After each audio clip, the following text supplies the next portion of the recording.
તો અણધાર વહીવટનો બે નમૂનો જોવા હોય તો પાલનપુર માટે જોવા મળશે કે જ્યાં નગરપાલિકાએ રીતસર બુદ્ધિનું દેવાળું ફૂંક્યું છે અને આ તરફ રાજીવ આવાસ યોજના હેઠળ 1392 જેટલા મકાનો ગૌચરની જમીન ઉપર ખડકી દીધા છે। એટલું જ નહીં, મકાન બની ગયા ત્યાં સુધી જમીનનો હેતુ ફેર પણ ન કરાવ્યો। ઓછામાં પૂરું જ્યાં આ મકાનો 10 વર્ષથી તૈયાર છે પણ કોઈને ફાળવણી નથી કરવામાં આવી। આવાસના મકાન હવે અસામાજિક તત્વોનો અડ્ડો બની ગયો છે। એક તરફ આપણા દેશના પ્રધાનમંત્રીનું સપનું અને લક્ષ્ય છે કે દરેક વ્યક્તિ પાસે ઘરનું ઘર હોય। ઘરનું સપનું પૂરું કરવા શહેરી વિસ્તારમાં રાજીવ આવાસ યોજના હેઠળ મકાન તૈયાર કરાયા, પરંતુ આયોજનના અભાવને કારણે આ મકાનો કોઈને ફાળવ્યા નહીં।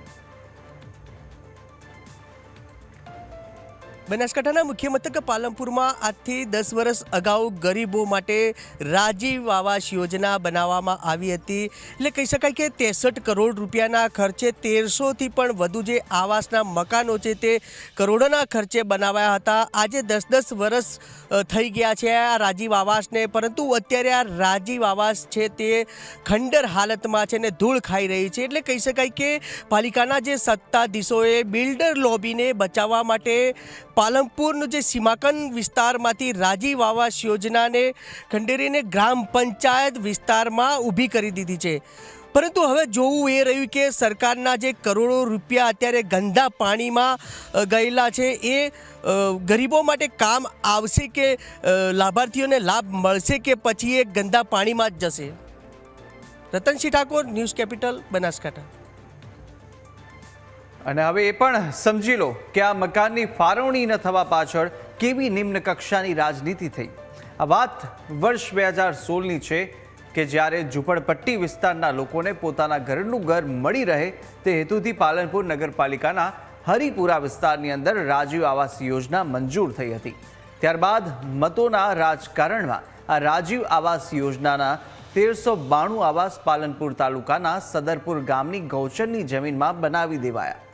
આ જમીનની અંદર પાલનપુર શહેરના ગંદા પાણીનો નિકાલ કરવા માટે નીમ કરાઈ હતી। પાણી પુરવઠા અને ગટર વ્યવસ્થા બોર્ડરની આ જમીન પર પાલનપુર નગરપાલિકાએ કોઈ પણ જાતની મંજૂરી વગર અથવા તો હેતુ ફેર કર્યા વિના જ 64 કરોડના ખર્ચે 1392 આવાસ ઊભા કરી દીધા।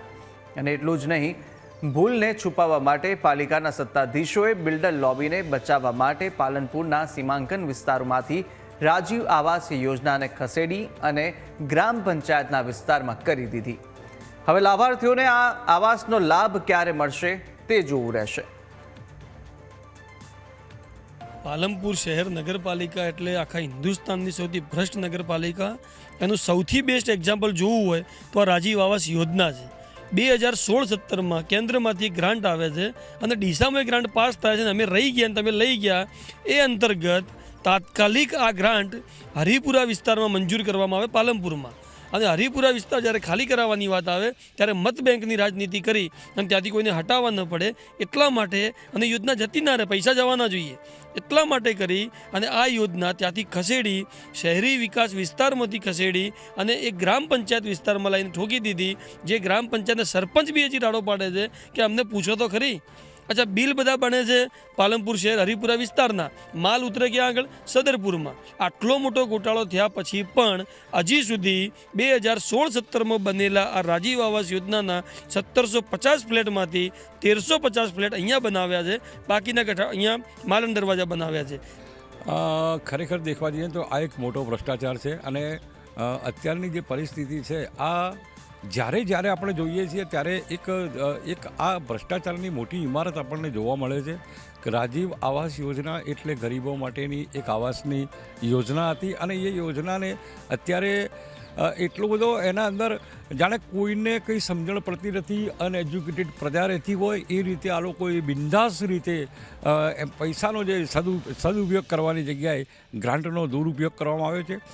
નગરજનો અને જાગૃત નાગરિકો દ્વારા વારંવાર આ બાબતની રજૂઆત કરવા છતાં પણ તંત્ર દ્વારા આંખ આડા કાન કરવામાં આવે છે, તો ખરેખર આ એક દુઃખદ બાબત છે। અને મારી આ ચેનલના માધ્યમથી મુખ્યમંત્રીશ્રી અને પ્રધાનમંત્રીશ્રીને છે કે સર, આપ ગંભીરતા દાખવી અને ગરીબો માટે જે આપ કરી રહ્યા છો, આપના મોકલેલા પૈસાનો સદુપયોગ થતો નથી. એ સદુપયોગ થાય અને દુરુપયોગ કરનારાઓ સામે કડક કાર્યવાહી કરે એવી એક નાગરિક તરીકેની હું માંગ કરું છું. કે કંઈ નહીં, અને આજની તારીખમાં તે ખંડેર હાલતમાં છે. એક દારૂના અડ્ડાવાળા બેસવા નહીં તેવા અસામાજિક તત્વો અંદર રહી શકે તેવી છે. તેમજ ત્યાં કામે ગટરનું અમુક સામે થોડું પાણી આવ્યું છે, એટલી ગંદકી છે કે તમે જોઈ શકો તો ત્યાં ઊભી રખાઈ શકાય એવું નથી. અને રાત્રિના સમયે તો આવતા જતા લોકો પણ ડર લાગે તેવો ભયનો વિસ્તાર છે.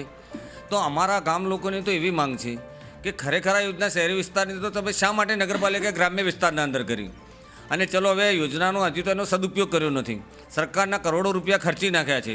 તો અમારા ગામ લોકોને એવી ઈચ્છા છે કે ભાઈ તમે માંગ છે કે આ યોજના તો શહેરી વિસ્તારની ગ્રામ્ય વિસ્તારમાં કઈ રીતે લાવે, એ અમારો સર્વપ્રથમ પ્રશ્ન છે. આ બાબતે ગ્રામ પંચાયતની કોઈ મંજૂરી નથી લીધી કે કોઈ પૂછવામાં નથી આવ્યું. તો અમારે એવી માંગ છે કે આ મકાનો ખંડેર હાલતમાં છે, સરકારના પૈસા ના વેડફાય તો અમને આ જગ્યાને મકાનો સાથે ગ્રામ પંચાયતને સુપ્રત કરે. તો મકાન વિહાણા લોકોને અમે આ મકાન ફાળવી અને સરકારના કરોડો રૂપિયા ખર્ચાયેલો સદુપયોગ થાય એવી અમારા ગામ લોકોની માંગ છે. તો 10 વર્ષથી ખંડેર બનેલા આવાસની ફાઇલ હજુ કચેરીઓમાં મંજૂરી માટે રાહ જોઈ રહી છે. ચીફ ઓફિસર પણ એ જ રટણ કરે છે કે મંજૂરી મેળવીને મકાનો ફાળવીશું, અને ન ફાળવેલા આવાસ હાલ તો અસામાજિક તત્વોનો અડ્ડો બન્યો છે.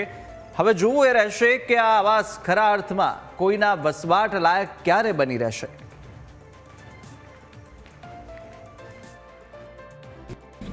રાજીવ આવાસ યોજના જે સદરપુર ખાતે બનાવવામાં આવેલી છે તે ધોરણસરની તમામ મંજૂરીઓ મેળવી અને નગરપાલિકા દ્વારા સાઇટ સિલેક્શન EHM વિભાગના સંકલનમાં રહી અને કરવામાં આવેલું છે.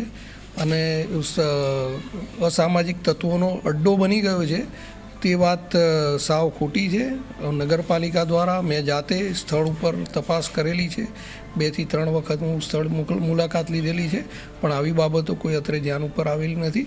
તેમ છતાં આપે જે રજૂઆત કરી એ અન્વયે સ્થળ મુલાકાત કરીને અને આવું કંઈ હશે તો તેના સામે નિયમ મુજબની કાર્યવાહી હાથ ધરવામાં આવશે.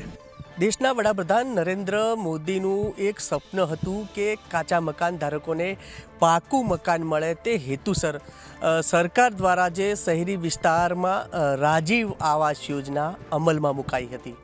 પરંતુ બનાસકાંઠા જિલ્લાના મુખ્યાલય પાલનપુરમાં પાલિકાએ આવાસ યોજના તૈયાર કરવામાં એવી ગેરબેદરકારી દાખવી કે છેલ્લા 10 વર્ષ અગાઉ સરકારના જે કરોડો રૂપિયા છે તે વપરાઈ ગયા, છતાં આજ દિન સુધી એક પણ લાભાર્થીને આવાસ યોજનાનું મકાન નથી મળ્યું.